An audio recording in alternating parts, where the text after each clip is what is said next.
Okay.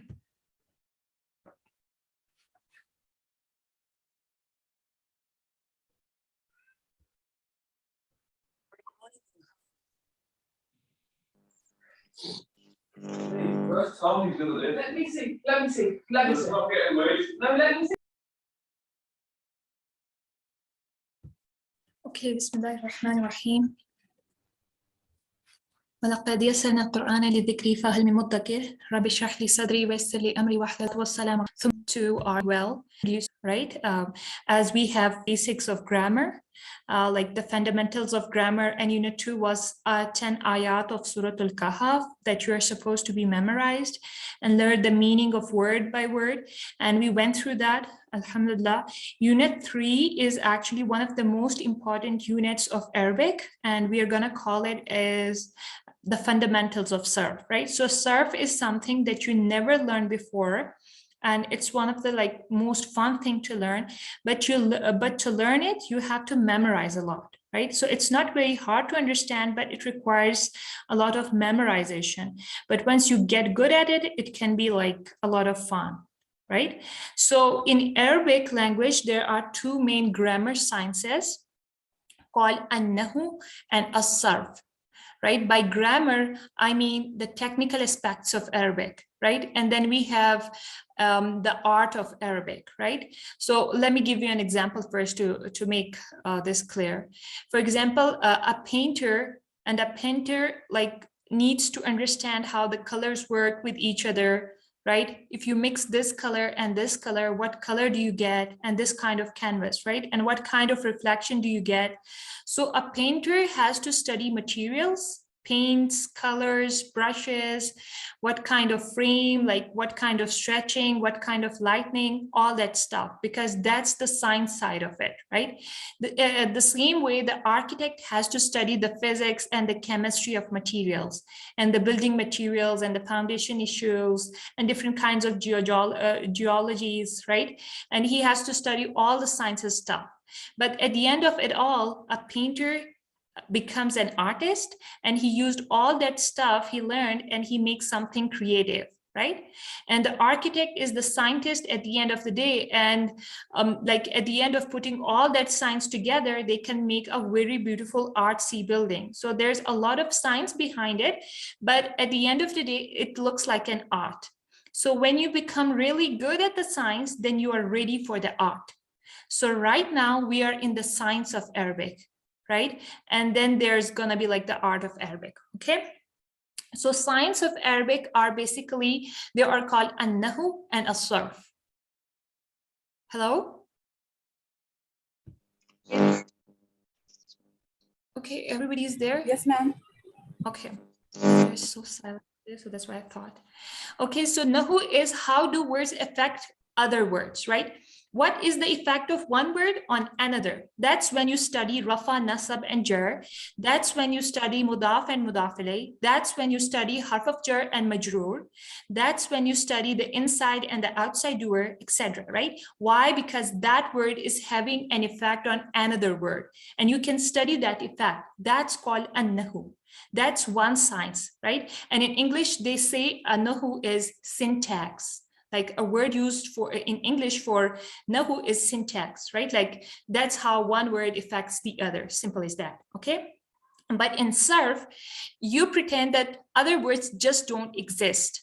And you are just looking at one word and how that one word is spelled and how the change in spelling of that word changes its meaning. That's all you are doing when you are studying sarf, right? And in sarf, when you change the spelling of a word, that's called in English morphology, right? So sarf literally means changing.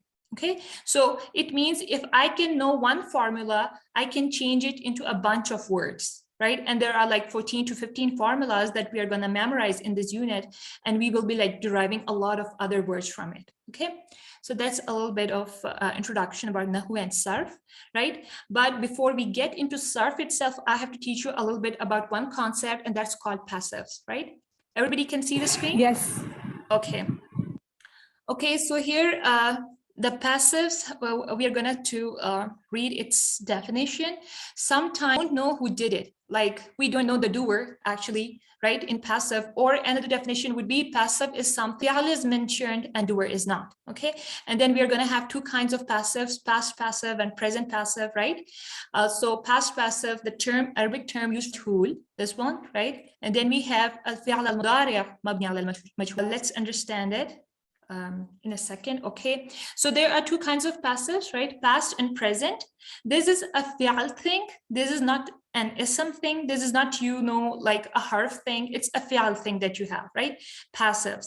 So what I'm going to show you is the first thing we're just going to learn about past passive is, if you have to move on, you can see nasara, darrasa, qatala, qatala, and then we have kataba, right? Okay, so I have nasara, which means he helped, right? And then I have darrasa, which means he taught, he killed. Then you have qatala, which means he fought. Kataba means he wrote, right? So these 5 words, obviously they are fi'al madi, right? What give away? The fatha at the end give away that it's fi'al madi and it's huwa version, right? It's huwa version, means the doer is a huwa there. Okay, okay, now nasara means he helped. So don't think about the Arabic right now, just think about the English, right? If I say he helped, right? Who did it? He, right? He did the act of helping. If I say, for example, if I say Huma helped, who did it? Huma. Huma did the help of, did the act of helping, right? When I say the teacher helped, right? Who did it? The teacher did the act of helping, right? If I say I taught, who taught? I am the doer, I did the act of teaching, right? But if I said, for example, if I said Sumaira was taught, right? I didn't say Sumaira taught, but rather I say Sumaira was taught. So who did it? You don't know, right? It's a mystery. So if I say she was helped, who did it? I don't know, right? They were killed. Who killed them? Don't know. Same case, if I have it was written, who did the act of writing? You don't know. What you don't know, who did the writing, right? So here that's so sometimes when you describe an act like killed, helped, it was written, means sometimes the fi'al is mentioned and you don't know who did it, right? The doer is missing. When you mention a fi'al and the doer is missing, the doer is a mystery, that is called passive fi'al.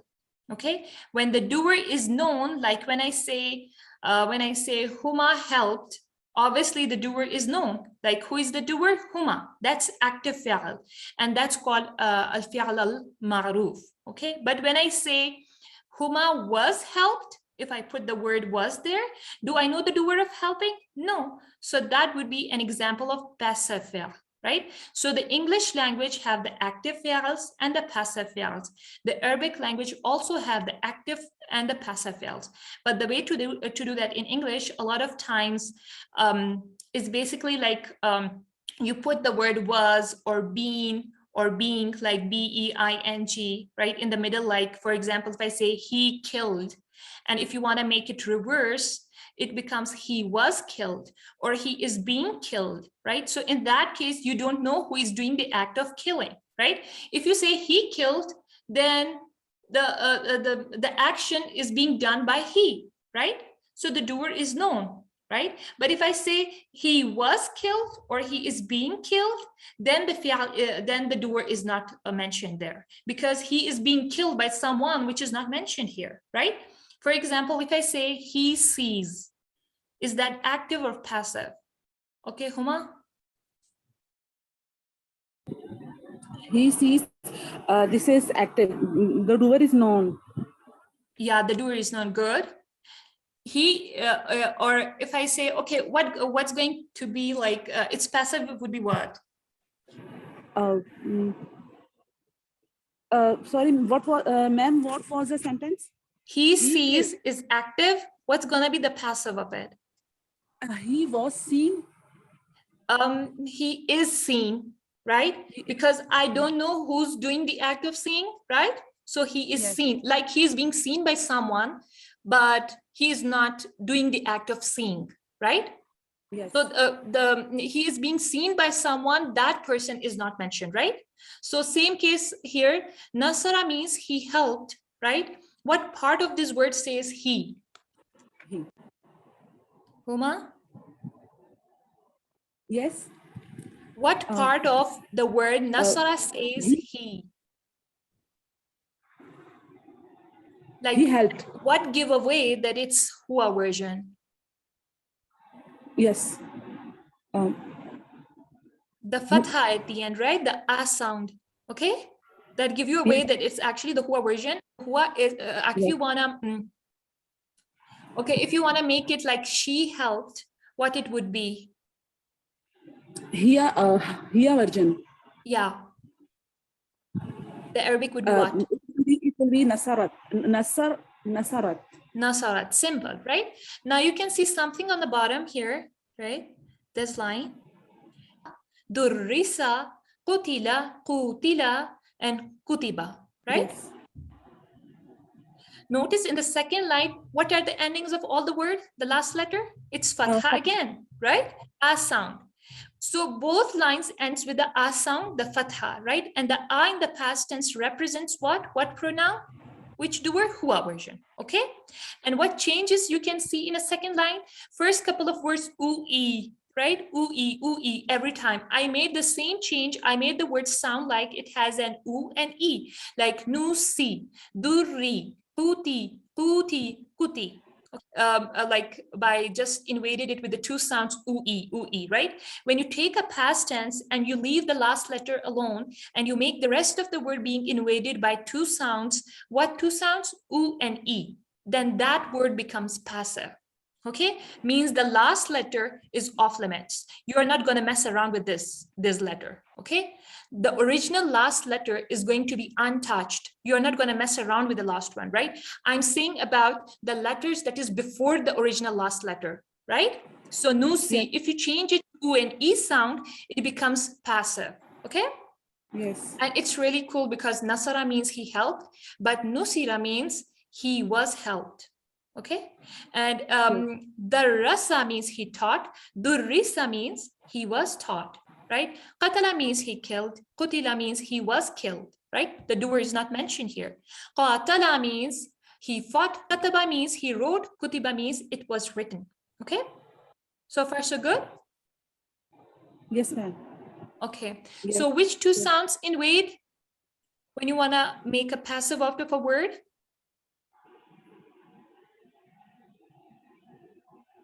Huma, which two sounds? U and E.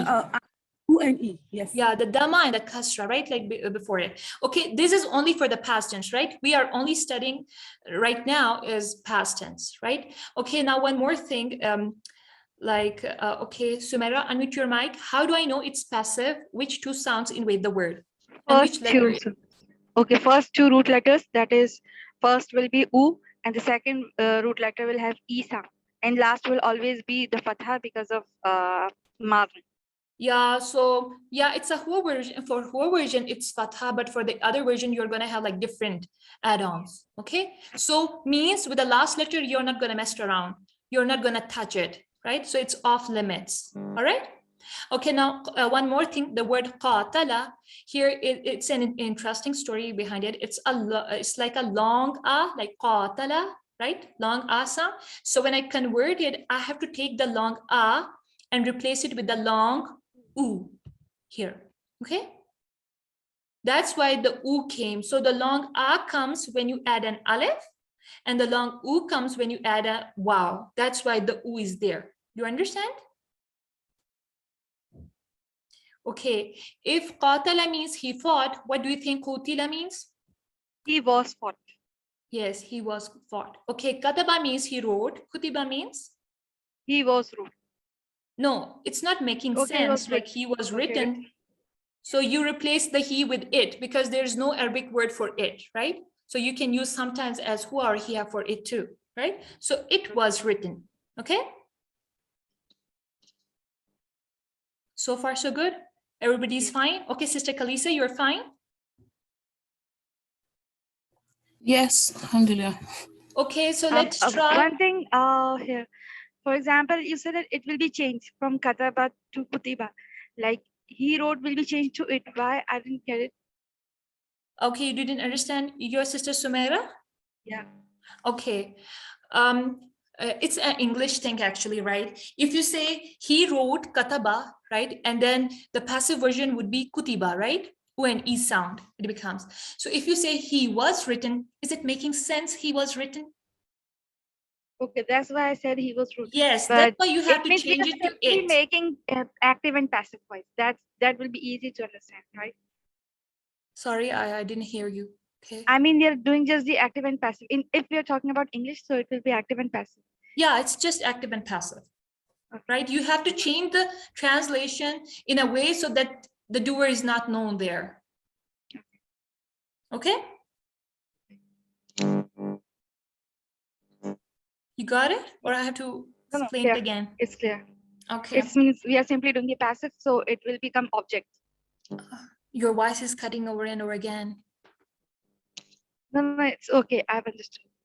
Okay. Or you can write it in a chat box.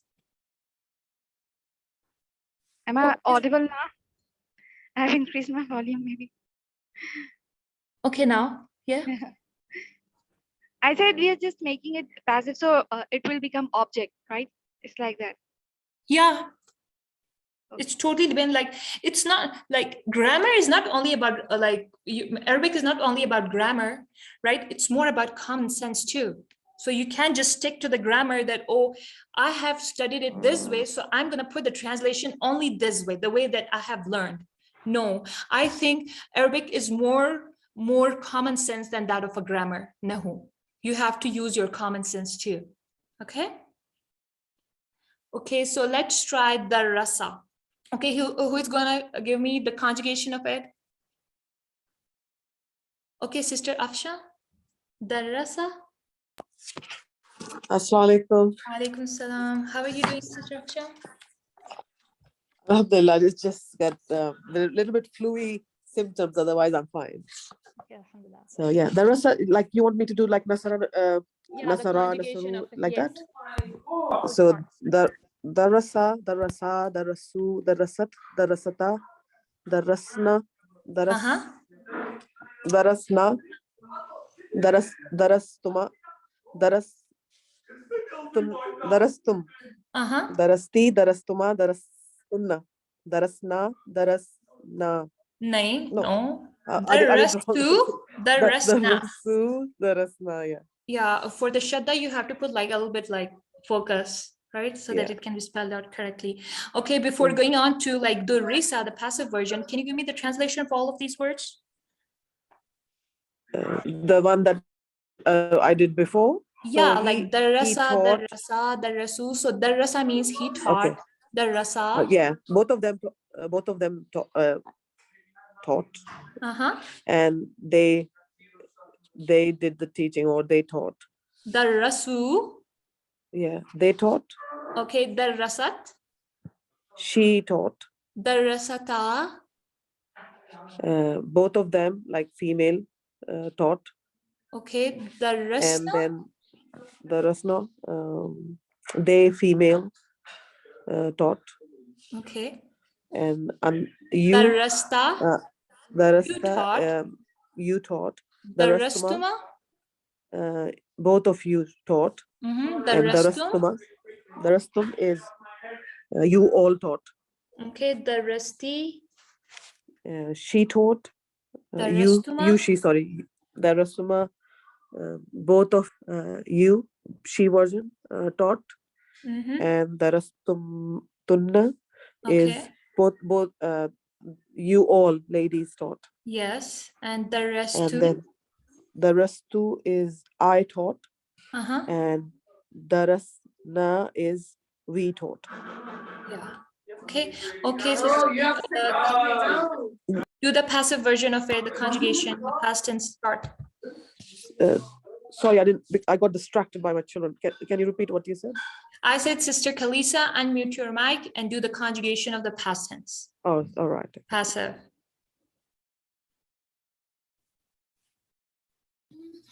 Okay. So it will be هو درس هما درسا. Yeah. درس هو درس هما درسا هم درسوا Good. هي درست Great. هم درستا هن. درستا and هن درسنا أنت. أنت درست أنتم درستما Okay. درسما أنتم. درستم and أنت درستي أنتم أنتما درستما. درستما and أنتن درستنا درستنا. and درستنا and أنا درست درستو and نحن. and نحن درسنا. Good. Okay, sister Huma, can you translate this for me? Like passive, it's a passive word, right? So you are going to translate the way it's being translated. Yes, ma'am. Risa means he was taught. good. Huma durrisa. Huma durrisa. Should I conjugate? Sure. That will be more fun. Huwa durrisa, huma durrisa, hum durrisu. Hiya durrisat, Good. huma durrisata, hunna durrisna. Anta durrista, antuma durristuma, antum durristum, anti durristi, antuma durristuma, antuna durrisna, ana durristu, nahnu durrisna. Okay, now translate. Durrisa. He was taught. Good. Durrista. They both taught. Male. Durrisu. Wait. Durrisa, he was taught. Durrisa. Both of them taught. Both of them were taught because it's passive, right? Hum Yes. durrisu. Durrisu.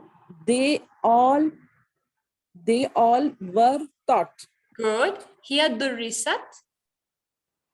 She was taught. Good. Huma durrisata.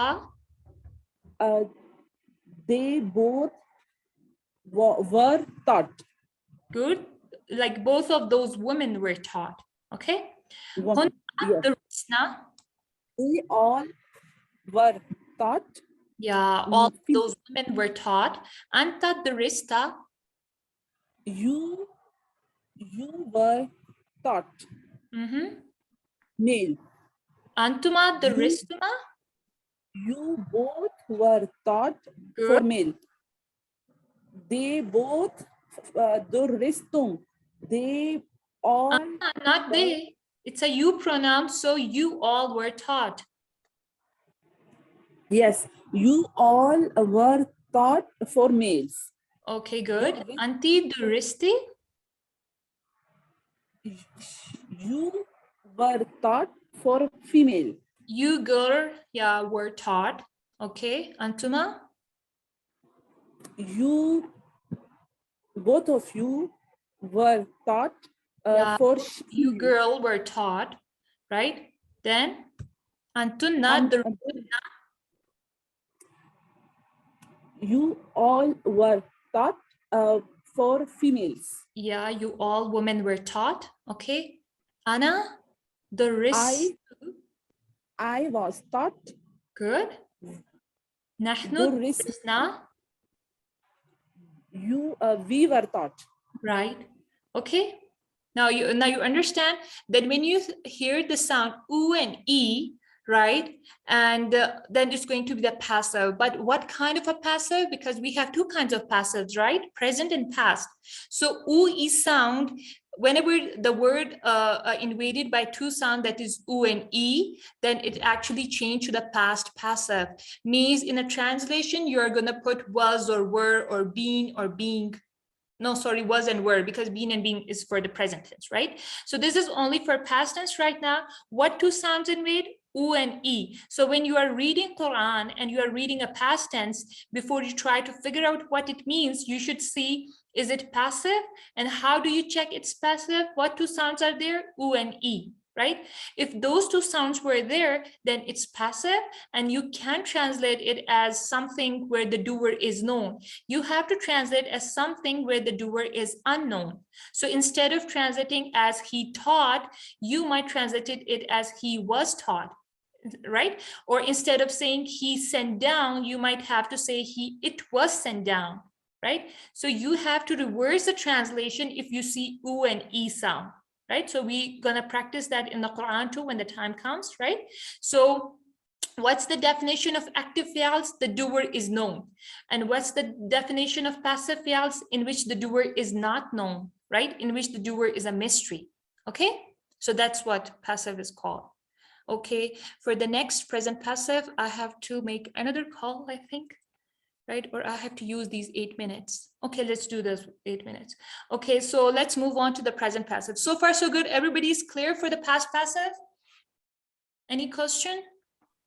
Yes, yes, ma'am. Yes, sister.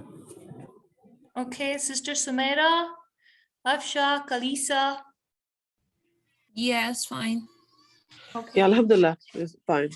Okay, so let's move on to the present passive, okay? And the Arabic term used for that is fi'al al-mudari' mabni ala al-majhul, right? And present passive, like the past passive invaded by two words u and e, the present passive invaded the word by two sounds that are u and a, right? And the original last letter remains the same, means you are not gonna touch it, right? You are not gonna change it. It will remain as it is, right? The sukoon still remains the same. You're not gonna change the sukoons too, right? Okay, let's understand this. Yaktubu, yudarrisu, yuktabu, yudarrisu. Okay, the first thing to identify, or the first thing to figure out, that what kind of a fi'al is this? Either it is a past or a present tense, right? The ya beginning, yaktubu, and the dhamma ending give you away that it's a present tense, right? Because the present tense tend to start with aitunna, hamza, ya, noon, and tha, right? For the Hua version, you're gonna have the ya in the beginning, right? So yaktubu is a present tense Hua version, yudarrisu is a present tense Hua version, yuktabu is a present tense again, yudarrasu is a present tense again, because the ya is telling you, okay? Okay, so now two sounds that take over a past tense are u and e, but if you want to make yaktubu, which is a present tense, which means he writes, right? And yudarrisu means he teaches, right? Both are present tenses, right? And if you want to make that passive, then what is this? Okay, if you want to make that passive, then the thing you do is actually have the word, right? And you have actually take that word and you can invade it by two other sounds that are u and a instead of being u and e, right? And of course, the last letter of a present tense is the normal ending, and it could be light ending and it could be lightest ending too, right? So that's off limits, right? You're not going to mess around with the last part, right? Like the last letter, the last root letter, and everything that's after that, you're not going to mess around with that one, right? I don't care about the last letter. This is what you have to think about it, right? I'm talking about the rest of the word, okay? Why past tense doesn't have the light and lightest endings? Why their endings always remain the same? Because the past tense doesn't have the light and lightest form, right? It can only have normal, whereas the present has the light and the lightest and then the normal form, because they can be preceded by huruf-e jazima and huruf-e nasiba, right? The huruf-e jazima and nasiba, which can make the present tense light or lightest, they have only the power to make the present tense light and lightest, right? That doesn't have the power when it is preceded by a past tense. So that's why the past tense doesn't have a light and the lightest versions, right? So the ending of a present tense could be anything. It can come as light or lightest or normal, whatever. But here in the past tense, it is fixed because you're not going to have any lightest or light versions, right? Okay. Then, so if you try to do that u and a, right? Yaktubu, then it becomes what? Yaktubu becomes, like if you have to invade it with u and a sound, have to invade it with the u. The first haraka should be dhamma, and then the rest would be a, right? So it becomes what? Okay, Huma? And which one? Yaktubu. Just try it. Yes, yaktubu. It will become. U and a sound, right? Means the first letter gonna have a dhamma, right? So it becomes yuk. Sukun remains untouched, right? So the kaf should have a sukun still, right? So yuk, the ta, the dhamma on the ta. Here we go with this one. Yuktabu. Okay? Yaktabu. U and a sound. U and a sound for the present tense, right? So yaktubu means he writes. Yuktabu means it is being written. Right? If you say he was, or he being written, or he was being written, it is not making sense. That's why I changed the word he to it. Okay? Because the thing that is being written is actually it. It is non-living, so you can't say he or she, right? Because why in Arabic we are still using huwa or hiya? Because the Arabs doesn't have the word for it, right? They're non-living things, they can use the hiya or shia, hiya or like huwa for them, like he or she, right? So that's why, but in English we have to change it according to our rules, right? What actually English demands. So it is being written. Okay, here the present active is yudarisu, right? He teaches. Okay, but if you want to make passive out of it, it is invaded by u and a sound. Have a kasra, but you have to change it with u and a sound. You're not going to have u and e because that's for the past tense, right? Past passive. So yudarrasu, okay, he is being taught, right? Okay, I have to stop here and make another call. Okay.